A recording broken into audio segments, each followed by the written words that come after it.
माधव कुंज बिहारी।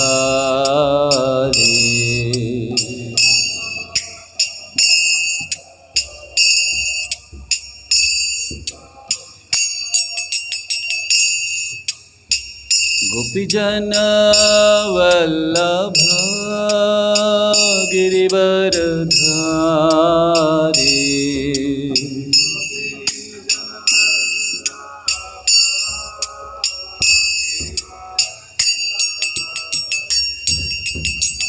यशोदानंदन ब्रज जन रंजन।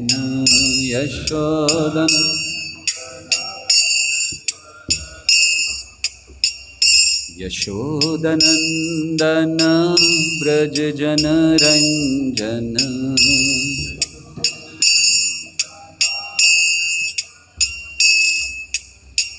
जमुना तीरा वनचारी। यमुना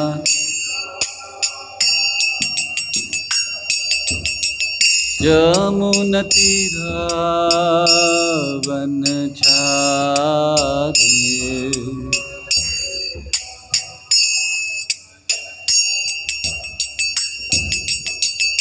राधा माधव कुंज बिहारी।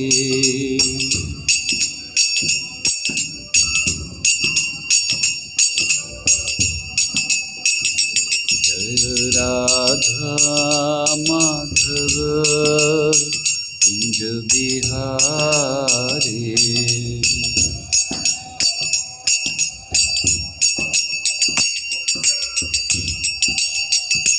हरे कृष्णा कृष्णा कृष्णा हरे हरे। हरे राम राम राम हरे हरे हरे।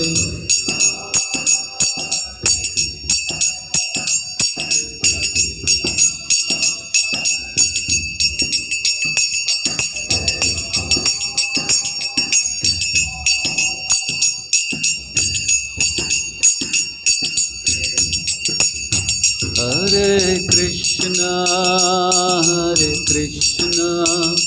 कृष्णा कृष्णा हरे हरे। हरे राम राम राम हरे हरे हरे कृष्ण।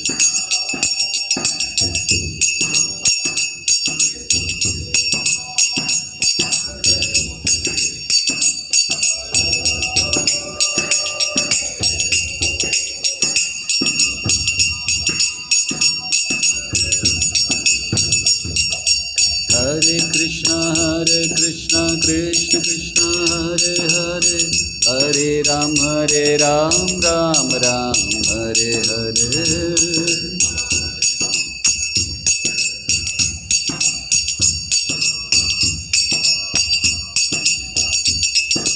हरे कृष्णा कृष्ण कृष्ण हरे हरे। हरे राम राम राम हरे हरे।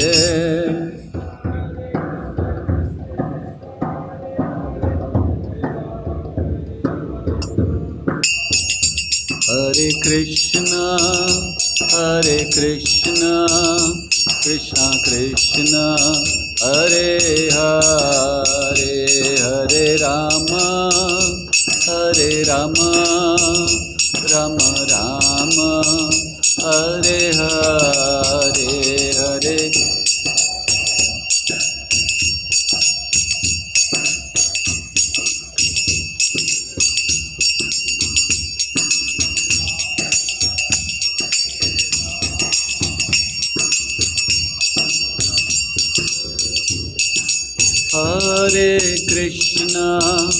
हरे Krishna Krishna Krishna Hare Hare.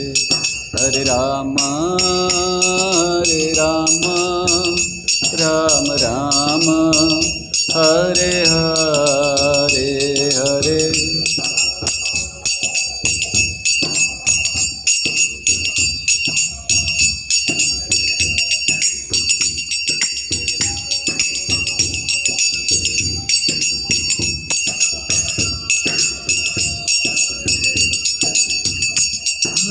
Krishna, Hare Krishna, Krishna Krishna, Hare Hare, Hare Rama, Hare Rama, Rama Rama, Hare Hare, Hare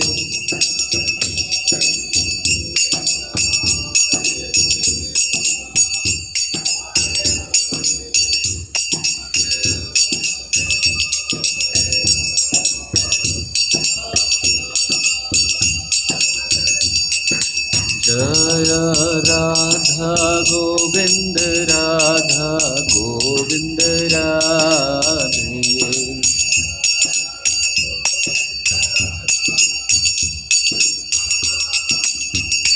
Jaya Gaur Nataraj Jaya Dayalitai Gaur Nataraj Jaya Dayalitai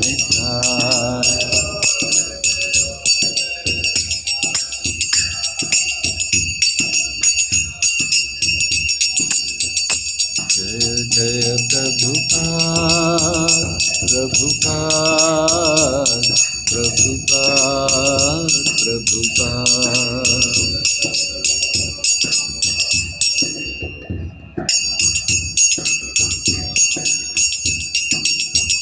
Nitai Gaura Hari Bol Hari Bol Hari Bol Nitai Gaura Hari Bol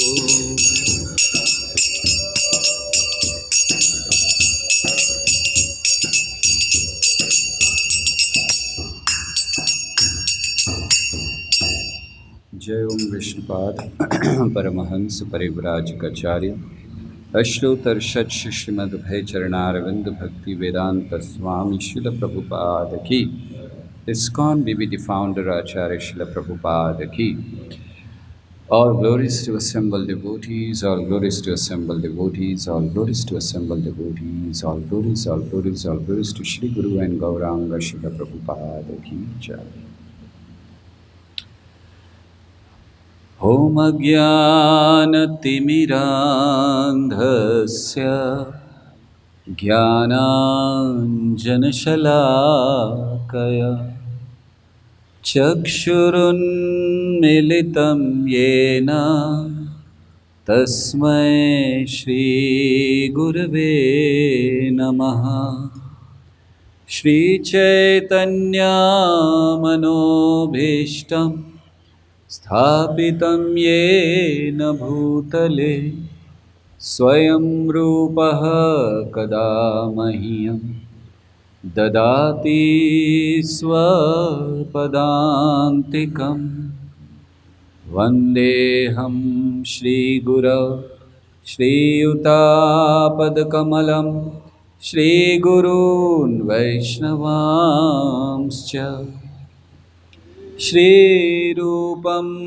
Sagrajata Sahagana Raghunathanvitam Tam Sajivam Sadvaitam Savadhutam Parijana Sahitam Krishna Chaitanya Devam Shri Radha Krishna Pada Sahagana Lalita Shri Vishakhanvitamscha He Krishna Karuna Sindhu Deenabandhu Jagatpate Gopesha Gopika Kanta Radha Kanta Namastute Tapta Kanchana Gaurangi Radhe Brindavaneshwari Vrishabhanu Sute Devi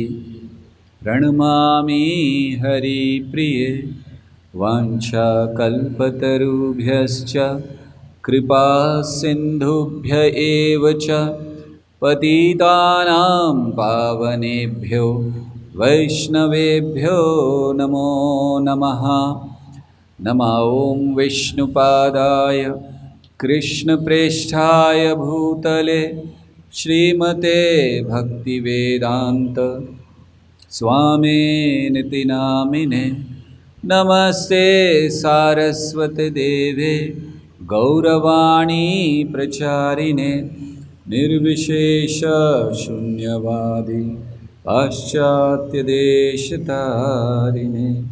जय श्री कृष्ण चैतन्य प्रभो नित्यानंद श्री अद्वैत गदाधर श्रीवासादि गौर भक्तवृंद। हरे कृष्णा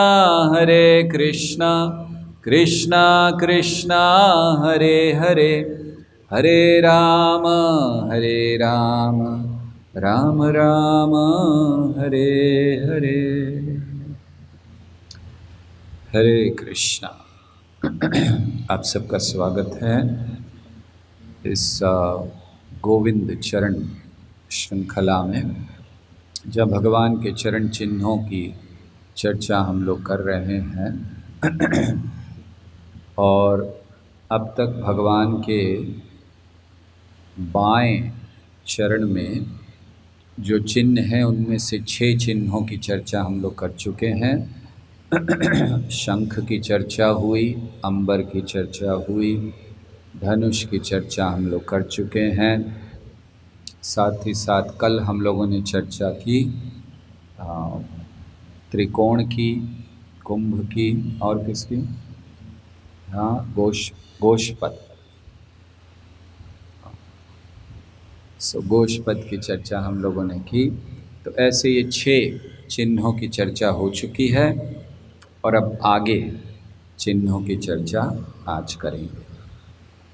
तो अब 2 चिन्ह बचे हैं भगवान के बाएं चरण की, जिनका वर्णन करना है। फिर हम दाहिने चरण की ओर बढ़ेंगे। तो जो 2 चिन्ह बचे हैं उनमें से एक है अर्धचंद्र और दूसरा है मीन या मछली। तो इनकी चर्चा हम लोग करेंगे। अर्धचंद्र ये भगवान के चरण कमलों में एक चिन्ह है। ऐसे चांद बना हुआ, आधा पूरा नहीं है। तो ये अर्धचंद्र जो भगवान के चरण चिन्हों में है, इसे शिवजी अपने मस्तक पर धारण करते हैं। आपने अगर शिवजी का चित्र देखा है तो शिवजी की जटाओं में अर्धचंद्र है। वैसे तो बहुत से लोग कई अलग अलग वर्णन करते हैं कि कैसे शिवजी के मस्तक पर ये चरण आया।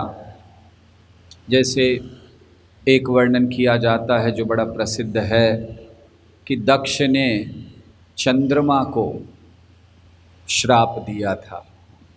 दक्ष की 27 पुत्रियों से विवाह किया चंद्र ने, सोम ने, और एक उनमें से एक थी रोहिणी, उनकी तरफ ज़्यादा झुकाव था।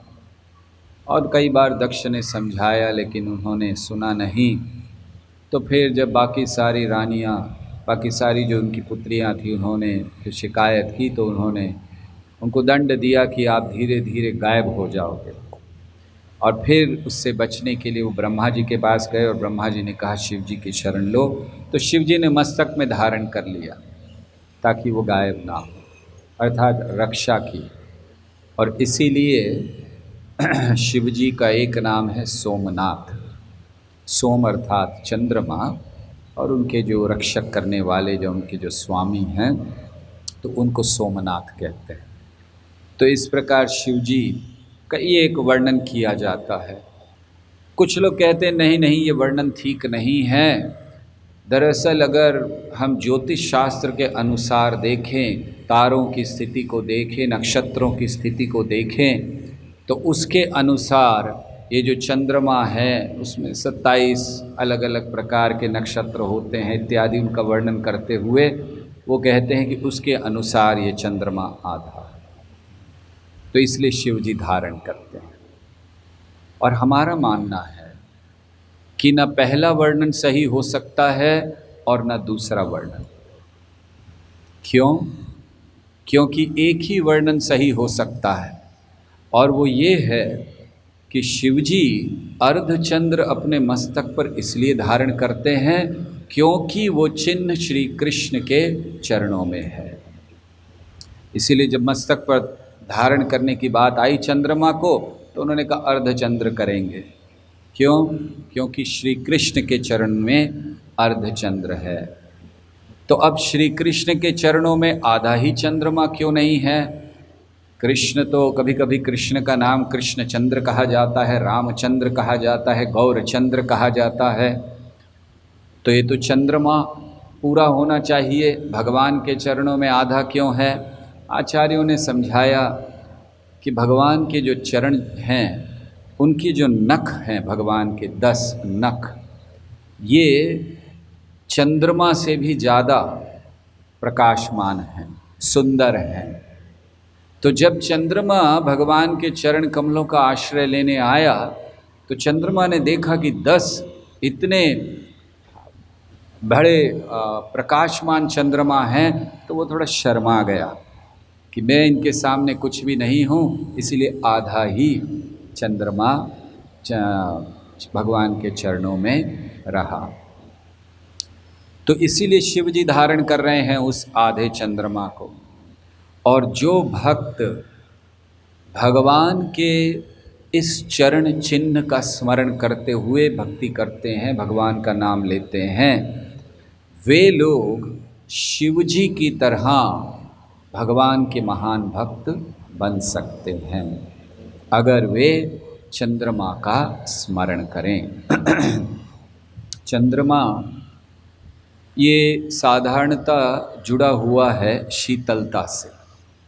चंद्रमा शीतलता प्रदान करता है और इसीलिए जब हम जप करें तो हमें भगवान के चरणों में अर्ध चंद्रमा का स्मरण करना चाहिए और ये भगवान से प्रार्थना करनी चाहिए कि जिस तरह चंद्रमा शीतलता प्रदान करता है अपनी किरणों से, हे कृष्ण आप इतनी कृपा करें कि आपके चरणों का अमृत मेरे कानों में, मेरे जिह्वा पर और मेरे हृदय में प्रवेश कर सके इस जप के समय।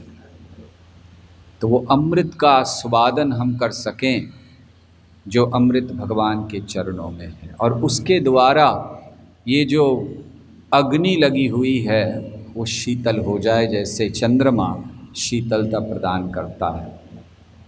चंद्रमा मन का भी अधिष्ठाता देव है। हमारे जितने शरीर में अंग हैं, हर एक स्थान के कोई ना कोई अधिष्ठाता देव हैं जो उसको नियंत्रित करते हैं, और चंद्रमा मन का अधिष्ठाता देव है, मन को नियंत्रित करता है। तो जब हम जप करें, भगवान के चरण चिन्हों का स्मरण करें, उस अर्ध चंद्रमा का स्मरण करें, तो हम भगवान से प्रार्थना करें कि हे भगवान, ये जो चंद्रमा है इस जगत का, ये मन का अधिष्ठाता है, और आज आपसे मेरी प्रार्थना है कि आज मैं इस भौतिक जगत के चंद्रमा को, अधीनता को त्याग कर अपने मन को आपके चरणों में जो चंद्रमा है उसको स्वीकार करना चाहता हूँ। अर्थात आपके चरण चिन्हों में जो अर्ध चंद्र का चिन्ह है, वो चंद्रमा मेरे मन का स्वामी बने, मेरे मन का नियंत्रण करे, ताकि मैं आपके चरण कमलों का स्मरण सतत कर सकूं। तो ऐसी याचना हमें भगवान से करनी चाहिए जब हम जप कर रहे हैं, क्योंकि जप करने में सबसे बड़ी कठिनाई मन की है। हम एक जगह सीधे बैठ भी सकते हैं और जप भी कर सकते हैं, सुन भी सकते हैं, लेकिन मन हमें करने नहीं देता, बारंबार कोई ना कोई बात बीच में ले आता है। तो इसीलिए उस मन को इस चंद्रमा से निकालकर भगवान कृष्ण के चरण कमलों के चंद्रमा में लगाने का प्रयास करना चाहिए। साथ ही साथ चंद्रमा के कई गुण हैं। चंद्रमा एक ही है, लेकिन कई लोगों को दिखाई देता है, अलग अलग लोगों को अलग अलग स्थान पर दिखाई देता है। इसी तरह भगवान के चरण चिन्ह हैं या भगवान स्वयं हैं तो एक ही भगवान। लेकिन जैसे चंद्रमा हजारों लाखों लोगों को एक साथ शीतलता प्रदान करता है, ऐसे ही भगवान के चरण चिन्ह लाखों करोड़ों लोगों को एक साथ उद्धार कर सकते हैं। या फिर जिन लोगों ने भगवान के चरण कमलों का आश्रय लिया है, वे लोग लाखों करोड़ों लोगों का उद्धार कर सकते हैं। और इसका प्रमाण है भगवान के शुद्ध भक्त श्रील प्रभुपाद, जिन्होंने भगवान के चरणों का आश्रय लिया और उसके द्वारा लाखों करोड़ों लोगों का उद्धार किया। तो ये चंद्रमा है। हम जब चंद्रमा का स्मरण करें तो हम ये सोच सकते हैं कि आपके चरणों में ये शक्ति है। जैसे चंद्रमा में शक्ति है, वो एक ही समय लाखों लोगों को दिख सकता है। आप भी एक ही समय एक ही स्थान पर रहते हुए लाखों करोड़ों लोगों का उद्धार कर सकते हैं। कृपया उन लाखों करोड़ों लोगों में से एक एक नाम मेरा भी हो जाए, मेरा भी उद्धार आप करें। तो ये भी हम प्रार्थना भगवान से कर सकते हैं। चंद्रमा अर्ध चंद्रमा होता है। चंद्रमा कभी बढ़ता है और कभी कम होता है। दो पक्ष होते हैं, हम लोग जानते हैं, एक पूर्णिमा होती है और एक अमावस्या। तो अमावस्या से पूर्णिमा तक वो बढ़ता है, फिर पूर्णिमा से अमावस्या तक कम होता है। तो इसी तरह हमारी भक्ति है, कभी बहुत बढ़ जाती है, कभी कम हो जाती है। तो भगवान से हम जब भगवान के चरणों का स्मरण करें और उस चिन्ह का स्मरण करें, तो हम भगवान से ये प्रार्थना कर सकते हैं कि जैसे जैसे जैसे चंद्रमा बढ़ता है पूर्णिमा की ओर, अर्थात प्रकाश बढ़ता जाता है, तो हे कृष्ण, जैसे जैसे मैं आपके नाम को लेता जाऊं, जैसे जैसे मैं आपकी कथा का श्रवण करते जाऊं, कृपया इतनी कृपा कीजिए मेरे ऊपर कि मेरे हृदय से ये जो अंधकार है, अज्ञान है, अज्ञान की तुलना अंधकार से की गई है। ओम अज्ञान तिमिरांधस्य, अंधकार है। असतो माँ सद्गमय तमसो माँ ज्योतिर्गमय मृत्योर्मा अमृतंगमय। तो अंधकार जो मेरे हृदय में अज्ञान का अंधकार है, जैसे चंद्रमा बढ़ता है, जैसे जैसे मैं आपका जप करता जाऊं, प्रार्थना ये है कि मेरे हृदय से वो अहंकार कम होता जाए, वो अंधकार कम होता जाए। और फिर उस अंधकार को कम हो गया और जैसे जैसे वो जो चंद्रमा है वो कम होता जाता है पूर्णिमा से अमावस्या तक, और फिर वो एक नए चंद्रमा को प्रकट करता है, जिसको न्यू मून कहते हैं, न्यू मून डे। तो ऐसे ही मेरे हृदय में भी ये जितने भी भावनाएं हैं, अंधकार हैं, ये धीरे धीरे धीरे समाप्त हो जाए और मैं बड़े शुद्ध हृदय से आपका नाम ले सकूं। हरे कृष्णा कृष्णा कृष्णा हरे हरे, हरे राम राम राम हरे हरे। तो ऐसे हम चंद्रमा से सीख सकते हैं। और बड़ी महत्वपूर्ण बात भक्तों को चंद्रमा से सीखनी चाहिए। कभी कभी हम जब भक्ति करते हैं तो हमारे मन में आता है कि कब होगा, कब मेरी आँखों में आंसू आएंगे, कब मेरे हृदय में वो प्रेम जागृत होगा, कब मैं भगवान को प्रत्यक्ष देख सकूंगा। तो जब ऐसे विचार आएं तो हमें चंद्रमा का स्मरण करना चाहिए, क्योंकि चंद्रमा का उदय होना, पूर्णिमा होना, अमावस्या होना, चंद्रमा का अस्त होना, ये सब भगवान ने निश्चित करके रखा है।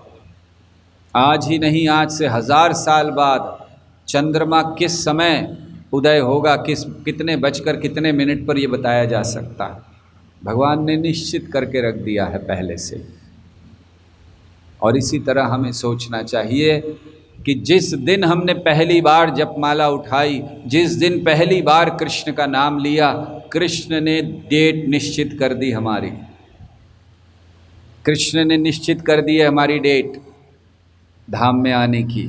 जिस दिन हमने माला उठाई उसी दिन, अब बस उस डेट को वो कृष्ण जानते हैं, निश्चित की हुई है। जैसे पूर्णिमा समय पर आती है, कभी बदलती नहीं है। जो चंद्रमा का उदय होना है, अगर 6:38 है तो वो 38 मिनट पर ही होता है।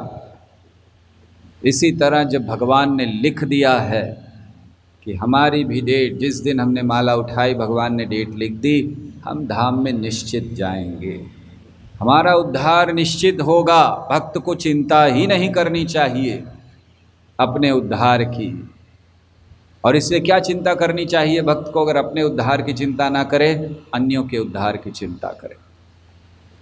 जितना जितना अन्यों के उद्धार की चिंता करते जाते हैं, भगवान जैसे कि चंद्रमा धीरे धीरे धीरे कम होता जाता है, भगवान हमारी डेट को कम करते जाते हैं। ठीक है, अच्छा तुमने प्रचार कर लिया इतने लोगों को, और कम हो गया, जल्दी आओगे मेरे पास, और जल्दी हो गया। अर्थात हमें अपनी साधना तो करनी ही है, लेकिन हमें अब भक्त के रूप में जो हमें मिला है, जो प्रेम हमें मिला है, जो ज्ञान हमें मिला है, जो भक्ति हमें मिली है, जो परंपरा हमें मिली है, जो गुरु का प्रेम हमें मिला है, जो आचार्यों की वाणी हमें मिली है, उसको अन्यों को बांटना है। अपने पास रखना तो स्वार्थ हो जाएगा। और कोई गुरु, कोई आचार्य चाहते नहीं कि हम स्वार्थी बने, इसीलिए बांटिए और उससे कृष्ण को प्रसन्न कीजिए। तो ये भक्तों का कार्य होना चाहिए। और एक बड़ी महत्वपूर्ण बात चंद्रमा हमें सिखलाते हैं। चंद्रमा के अलग अलग समय पर अलग अलग रूप में वो प्रकट होता है, अलग समय होता है। एक समय चंद्रमा पूरा होता है, फिर कम होता है, फिर कम, उसके अलग अलग फेसेस हैं और फिक्स, फिर उसके बाद फिर से। तो ऐसा कभी नहीं होता कि अगर अमावस्या है तो अमावस्या ही रहेगी, नहीं, चली जाती है, ये निश्चित है। अमावस्या आज है, 15 दिन बाद पूर्णिमा होगी और फिर अमावस्या होगी। अर्थात चंद्रमा हमें बहुत अच्छी चीज़ें सिखलाता है। जब हम भगवान के चरण कमलों को स्मरण करें और उसमें उस अर्ध चंद्र का स्मरण करें, तो इस बात का स्मरण करें कि चंद्रमा अलग अलग समय पर अलग अलग होता है, हर समय अमावस्या नहीं रहती। और इसी तरह हम भी ये प्रार्थना करें और ये विश्वास रखें मन में कि आज हमारा मन अनर्थों से भरा हुआ है, आज हमारे मन में कृष्ण प्रेम नहीं है, लेकिन चिंता नहीं करें, ये समय भी चला जाएगा। जब बहुत दुखी हो आप और कृष्ण का जप करने की भी इच्छा ना हो रही हो, इतने दुखी हो, लेकिन फिर भी एक कर्तव्य बुद्धि से कृष्ण का नाम का जप कर रहे हैं, तो ये सोचिए कि ये समय भी चला जाएगा। चिंता नहीं करनी चाहिए, इस जगत में कुछ शाश्वत नहीं है। तो ये भी हम लोग इस चंद्रमा से सीख सकते हैं। चंद्रमा से एक बहुत महत्वपूर्ण बात हम लोग सीख सकते हैं। आकाश में कई तारे होते हैं, लेकिन चंद्रमा उन सब में खिलकर आता है। जितना प्रकाश, जितना गुणगान चंद्रमा का किया जाता है, उतना गुणगान तारों का नहीं होता। प्रकाश तारों में भी है, लेकिन एक चंद्रमा बहुत है कई तारों में। तो भक्तों को ये सोचना चाहिए, अपने अंदर विश्वास बढ़ाने के लिए चंद्रमा का स्मरण करना चाहिए और ये सोचना चाहिए कि जैसे कई सारे सितारे हो सकते हैं, लेकिन उनमें चंद्रमा को प्रमुख माना जाता है।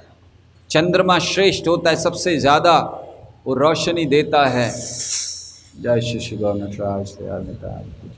इसी तरह हमें मानना चाहिए कि बाकी सारे अध्यात्मवादियों में, फिर वो चाहे कर्म के द्वारा भगवान से जुड़ रहे हैं, ज्ञान के द्वारा भगवान से जुड़ रहे हैं, योग के द्वारा भगवान से जुड़ रहे हैं, ब्रह्मवादी हैं या जो भी हैं, सारे अध्यात्मवादियों में से जो भक्त है वो चंद्रमा के समान है। और जब हमने भक्ति स्वीकार कर ली तो हमें ये विश्वास होना चाहिए कि हमारा पथ, ये भक्ति का पथ, ये सर्वश्रेष्ठ है। तो ऐसे विश्वास के साथ हमें भगवान की भक्ति करनी चाहिए। और अंततः चंद्रमा से बहुत महत्वपूर्ण बात हम सीख सकते हैं, और वो ये कि चंद्रमा में दाग होता है।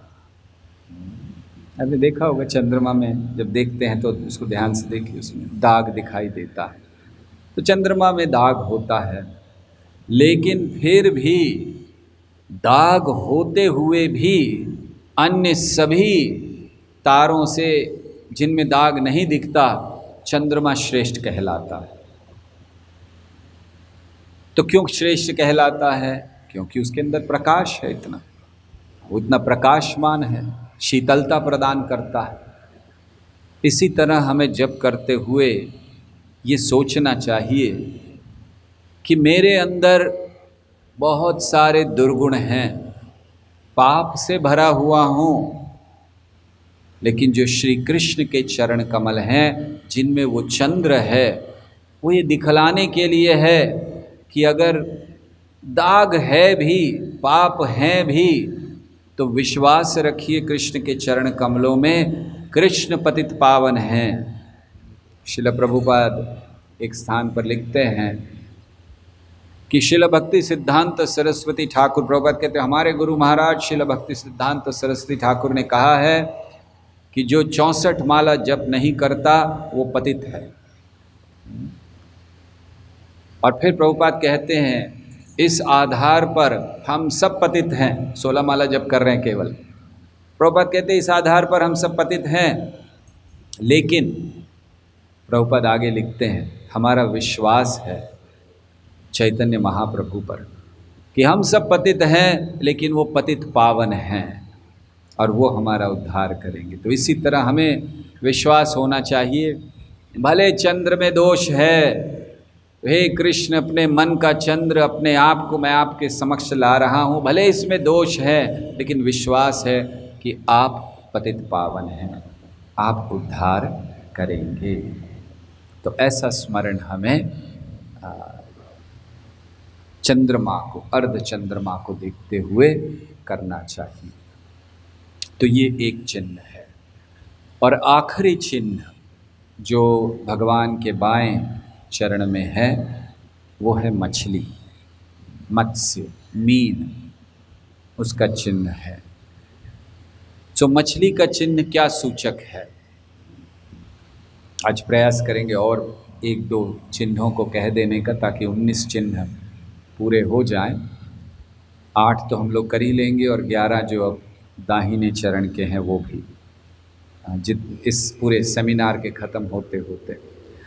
तो मछली ये क्या इसका लक्षण है? तो जैसे ही मछली का स्मरण आता है तो क्या स्मरण आता है? अगर मछली के गुण देखने जाएं तो पहला गुण, पहला लक्षण मछली का यही स्मरण आता है कि जल के बिना रह नहीं सकती। बचपन से हम लोग सुनते आए हैं मछली जल की रानी है, जीवन उसका पानी है, हाथ लगाओ डर जाएगी, बाहर निकालो मर जाएगी। राइट, बचपन से सुनते आए।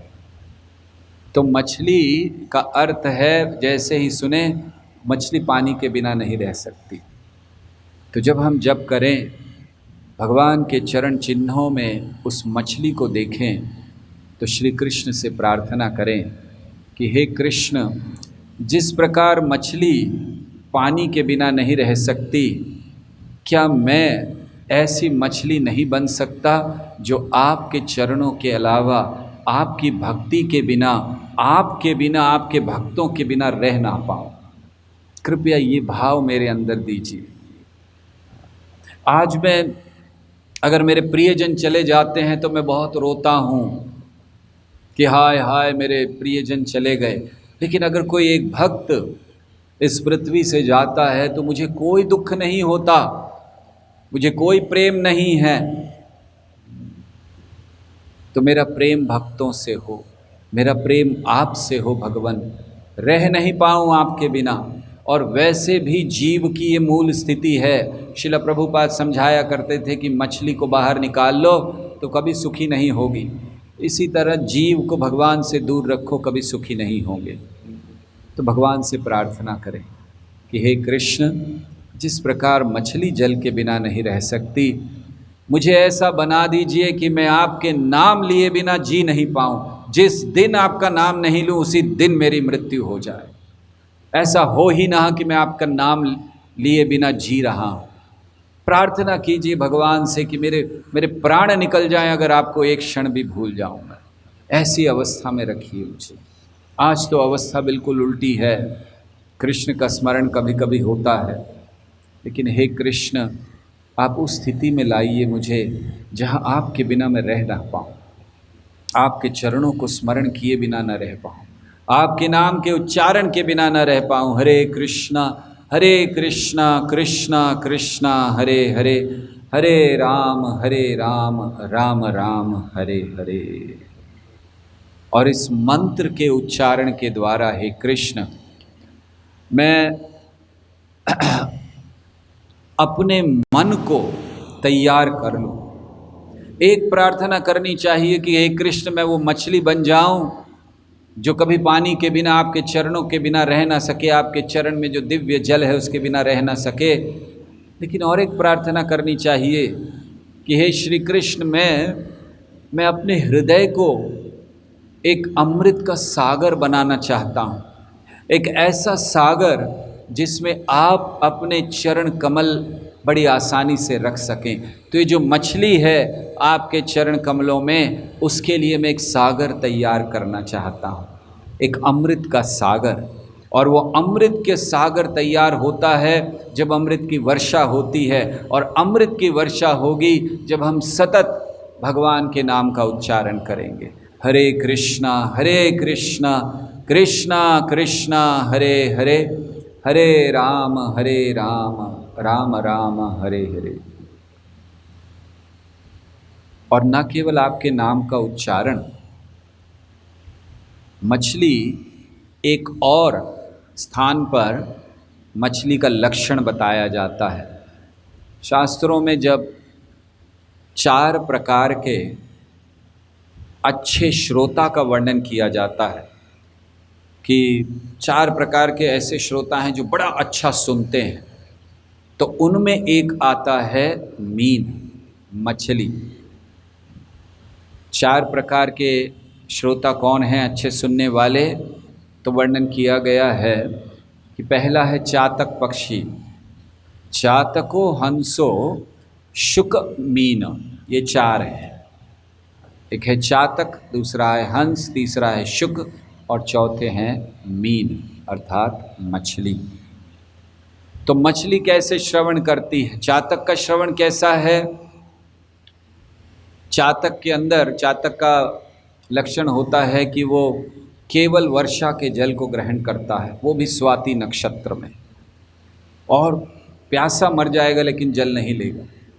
तो अच्छे श्रोता कौन होते हैं? जो केवल कृष्ण कथा का श्रवण करते हैं, वे और कोई कथा में रुचि नहीं लेते।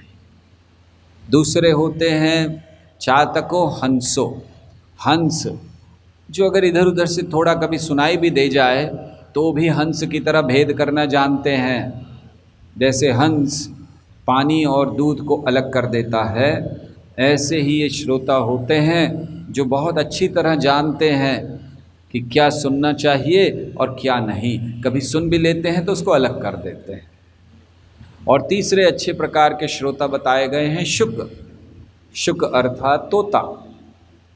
तो वो कैसे श्रोता हैं? जो सुनते हैं वो उसी तरह दूसरों को बता सकते हैं, रिपीट कर सकते हैं, आचार्यों के वचनों को, गुरु के वचनों को जैसा कहा वैसा बता सकते हैं। और चौथे प्रकार के श्रोता कहे गए हैं मीन अर्थात मछली।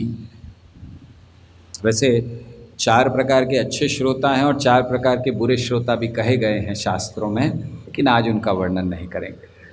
तो मीन ये अच्छे श्रोताओं में आती है। तो उसका क्यों अच्छे श्रोता में आती है?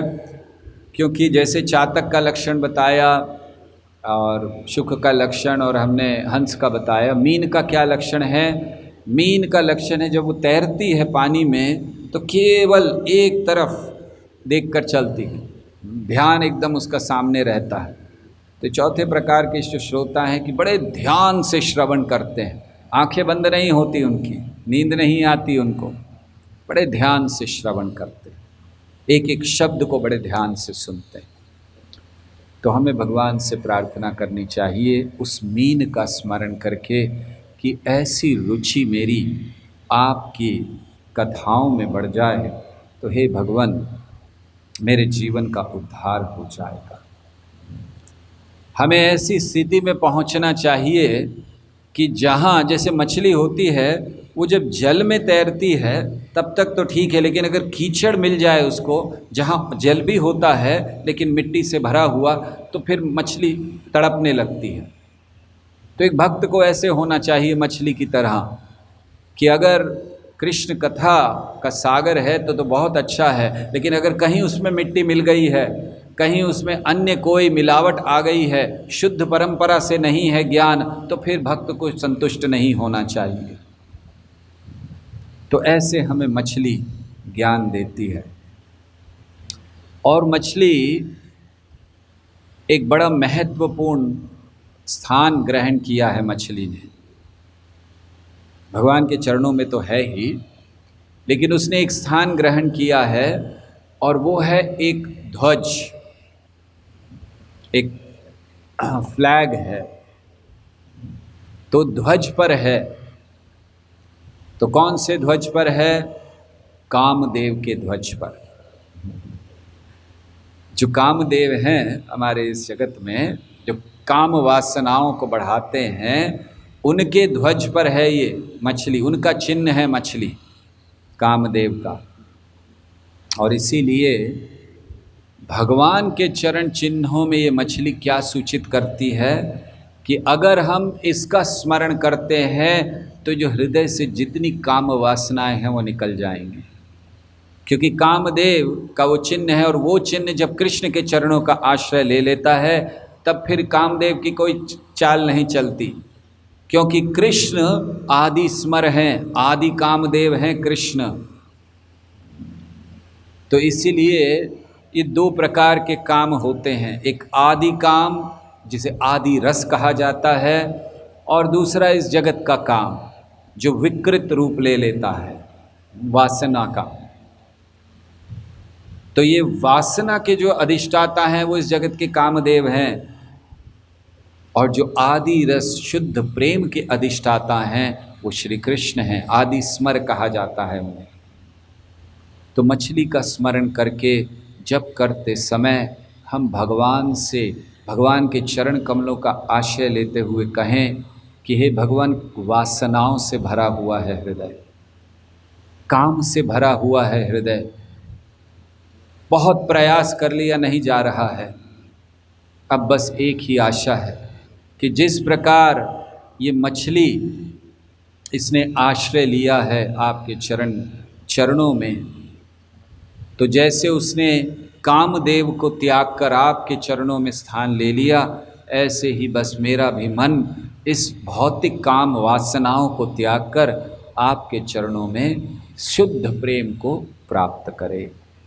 ऐसी प्रार्थना हमें करनी चाहिए। और साथ ही साथ मछली के जीवन से बहुत महत्वपूर्ण बात हम लोग सीखते हैं। जब मछली जल में ऊपर तैर रही होती है तो मछली क्या करती है? मछली आश्रय लेती है जल का, चाहे ऊपर तैरे नीचे तैरे, और उसको कोई कष्ट नहीं होता, दुख नहीं होता। हम लोग जब पानी में तैरते तो हमें तकलीफ़ होती है, मछली को कोई तकलीफ़ नहीं होती। हमने एक बार खुद देखा था कि हमने एक स्थान पर बहुत बड़ा पाइप लगाया था जिससे बड़ी तेज़ पानी जा रहा था, और हमने देखा कि उसमें छोटी छोटी इतनी इतनी मछलियाँ थी, बहुत सारी आई थी, तो वो खेल कर रही थी, जबकि इतना तेज प्रवाह जा रहा था वहाँ से। लेकिन वो लोग आते थे, छोटी छोटी 30-35 मछलियाँ थी, छोटी छोटी सब, तो वो आती थी जानबूझ करके, उनको स्पीड में जा रहा था तो खेल हो रहा था उनके लिए, वो आती थी फिर ऐसे चली जाती थी, फिर आती थी फिर चली जाती थी, मतलब वो खेल कर रही थी। और हम सोच रहे थे कि देखो ये तो बहुत छोटी सी मछली है, इतनी इतनी छोटी मछली, लेकिन ये भी जल में आनंद ले रही, इतने तेज बहाव में, इसको कुछ नहीं हो रहा। क्यों? क्योंकि उसने आश्रय ले लिया है। इसी तरह अगर हम भगवान के चरण कमलों का आश्रय ले लें तो इस जगत के सारे भय से मुक्त हो जाएंगे। अभय चरणारविंदरे। और फिर जब मछलियाँ पानी में केवल ऊपर ऊपर तैरती हैं तो जानते हैं क्या होता है? गरुड़ जी आते हैं, जो गिद्ध होते हैं, जो गरुड़ होते हैं, वो जो पकड़ना चाहते हैं मछली को, तो कौन सी मछली को पकड़ते हैं? जो जल में ऊपर है, ज़्यादा अंदर तो नहीं जा सकते। तो जब तक मछली ऊपर रहती है तो ये जो गिद्ध है या जो भी हैं जो खाते हैं वो आकर पकड़ कर ले जाते हैं। लेकिन जब वही मछली पानी में बड़े गहराई में होती है तब कोई उसको पकड़ नहीं पाता। इसी तरह जब तक हम भक्ति में ऊपरी तौर पर केवल दिखावे की भक्ति करते रहते हैं, भक्ति की गहराइयों में प्रवेश नहीं करते, तब तक काल रूपी गिद्ध हमें पकड़ने के लिए तैयार है। तब तक काम रूपी गिद्ध हमें पकड़ने के लिए तैयार है, भोग रूपी गिद्ध हमें पकड़ने के लिए तैयार है। लेकिन जब भक्त भक्ति की गहराइयों में जाता है, अर्थात अपने आप को डुबो देता है कृष्ण कथा में, कृष्ण के नाम में, कृष्ण की सेवा में, वैष्णव सेवा में, तो उस समय वो बच जाता है उस गिद्ध से, काल रूपी गिद्ध से। और इसीलिए गहराइयों में जाना, प्रभुपाद समझाया करते थे कि now is the time to boil the milk. अब समय है कि हमें दूध को गाढ़ा करना है। अर्थात आंदोलन की स्थापना ये प्रभुपाद का उद्देश्य था, उन्होंने उद्देश्य पूरा किया, आंदोलन को स्थापित किया, अब हमें केवल उसको आगे बढ़ाना है। प्रभुपाद ने हमें भक्ति का मार्ग दिया, हमें गंभीरता लानी है। प्रभुपाद ने हमें पथ दिखाया, हमें चलना है। तो इसीलिए now is the time to boil the milk. गहराई में जाने की आवश्यकता है अब भक्ति के सिद्धांतों को, गहन सिद्धांतों को समझने की आवश्यकता है। नम्र भाव में वैष्णव सेवा करने की आवश्यकता है। समर्पित भाव में कृष्ण कथा श्रवण करने की आवश्यकता है। और ध्यान पूर्वक भगवान के नाम लेने की आवश्यकता है। हरे कृष्णा कृष्णा कृष्णा हरे हरे, हरे राम राम राम हरे हरे। ये आवश्यकता, और ये हम मछली से सीखते हैं। हमने कुछ समय पहले सुना था कि एक स्थान पर जब सुनामी आया, तो जस्ट सुनामी आने से पहले लोग वहाँ पर सब कुछ खेल कर रहे थे, तो उनमें से एक व्यक्ति वो समुद्र में गहराई में चला गया, डाइव किया उसने अंदर, और वो बहुत समय अंदर रहा। और वो बताता है, उसका अनुभव आया था लिखकर, कि जब वो अंदर था तो उसको कुछ ऐसा जरा सा हलचल सुनाई, ऊपर पता चला कि कुछ हलचल हुआ है, बस उतना ही। उसने सोचा होगा कुछ, वो अपना नीचे जो गया था, ढूंढ रहा था, जो कर रहा था, डाइविंग किया हुआ था, वो सब करा। और जब वो बाहर आया तब तक सुनामी समाप्त हो चुका था, सुनामी आकर सब बर्बाद कर चुका था। और जब ये बाहर आया तो इसने देखा, आश्चर्य, ये क्या हो गया। और तब उसको बहुत बाद में पता चला कि जिस समय वो नीचे था उस समय ऊपर सुनामी आ गया, लेकिन क्योंकि वो नीचे था समुद्र में, इवन सुनामी भी उसका कुछ नहीं कर पाया। इसी तरह हमारे जीवन में रोज सुनामी आते हैं, भावनाओं के सुनामी आते हैं, वासनाओं के सुनामी आते हैं, आसक्तियों के सुनामी आते हैं, बहुत सारे सुनामी आते हैं। लेकिन इन सब से हम बच सकते हैं अगर भक्ति की गहराइयों में हैं, समुद्र की गहराई में हैं, तो हम बड़ी आसानी से बच सकते हैं। तो इसीलिए हमें भगवान के चरण कमलों का आश्रय लेना चाहिए और भगवान से प्रार्थना करनी चाहिए कि हे भगवान, जिस तरह आपने मत्स्य अवतार लिया, हम सब जानते हैं कि भगवान ने मत्स्य अवतार लिया राजा सत्यव्रत की रक्षा करने के लिए और प्रलय के जल में रक्षा की है। राजा को कहा था आज से 7वें दिन प्रलय आएगा, सब कुछ जलमग्न हो जाएगा और फिर तुम्हारे लिए एक बोट भेजेंगे, तुम उसमें बैठ जाना। और फिर भगवान ने मत्स्य अवतार लिया और उस बोट को खींचते रहे प्रलय के जल में। तो भगवान से प्रार्थना करनी चाहिए कि हे कृष्ण, आपके चरणों में इस मीन को देखकर मेरी यही प्रार्थना है कि जैसे वो प्रलय के जल में आपने अपने भक्त सत्यव्रत की रक्षा की थी, तो इस समय भी मेरे जीवन में प्रलय आया हुआ है, दुखों का प्रलय आया हुआ है, बंधनों का प्रलय आया हुआ है, अनावश्यक बोझों का प्रलय आया हुआ है। कृपया इस समय भी आप इस मत्स्य का स्मरण करके मैं आपसे प्रार्थना कर रहा हूँ कि इस समय भी आप मेरी रक्षा कीजिए। तो इस प्रकार से जब हम भगवान के चरणों में मीन के चिन्ह को देखें तो हमें ये सोचना चाहिए कि कैसे हम भक्ति की गहराइयों में तैरते हुए, डूबते हुए, समुद्र हो सकता है तैरने के लिए हो, लेकिन भक्ति का समुद्र डूबने के लिए। जब तक डूबेंगे नहीं, जीवित नहीं रहेंगे भक्ति में। ये जो साधारण समुद्र है, इसमें डूबने के बाद व्यक्ति मर जाता है, लेकिन भक्ति रस का जो समुद्र है उसमें डूबने के बाद व्यक्ति सही दृष्टि में जीता है। जीवन तो तब पता चलता है उसे जब भक्ति रस में डूबता है। अभी तो केवल धोखा दे रहा है, अपने आप को भी, समाज को भी और हर एक को, भगवान को भी। अभी तो धोखा दे रहे हैं। असली जीवन होगा जब डूब जाएंगे। तो ये प्रार्थना हमारी होनी चाहिए। तो ये मीन का चिन्ह है। और फिर अगला चिन्ह है जौ के दाने का। छोटा सा चिन्ह है, अगर आपको दिख रहा हो आपके स्क्रीन पर, अगर दिखाया जा रहा हो तो जौ बहुत छोटा सा चिन्ह है। ये अब हम क्षमा कीजिए, अब हम दाहिने चरण पर आ गए हैं। तो दाहिने चरण के अब चिन्हों का वर्णन शुरू कर रहे हैं। तो 8 चिन्ह जो भगवान के बाएं चरण पर हैं वो समाप्त हो चुके हैं। अब दायां चिन्ह आप उसको दिखा रहे हो इस समय, दाहिना चिन्ह, दाहिना चरण। ओके, तो अभी आपको दाहिना चरण दिखाया जा रहा है। इसमें 11 चिन्ह हैं जिनका वर्णन हम प्रारंभ करेंगे। जौ है, चक्र है, इत्यादि जैसे जैसे आए।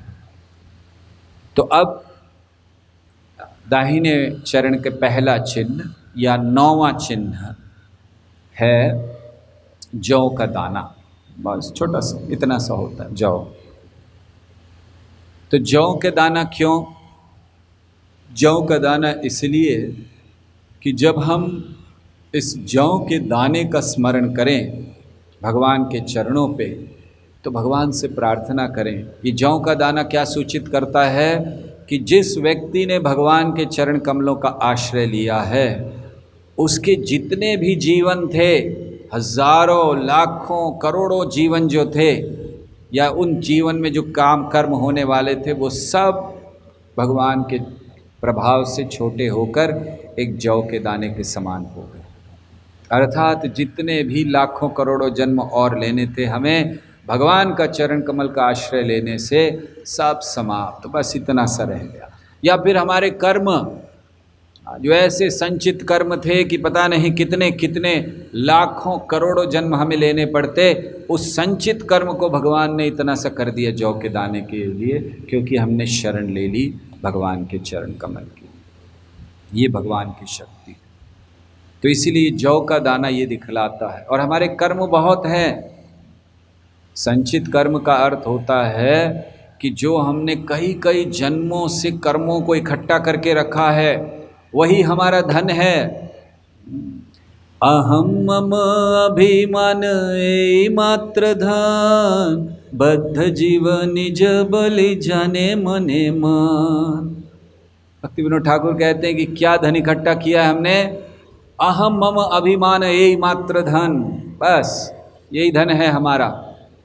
तो जो बहुत समय से कर्म किए हैं उसको संचित कर्म कहते हैं। फिर उन कर्मों में से हमें जो इस जन्म में मिल जाता है वो भाग्य कहलाता है।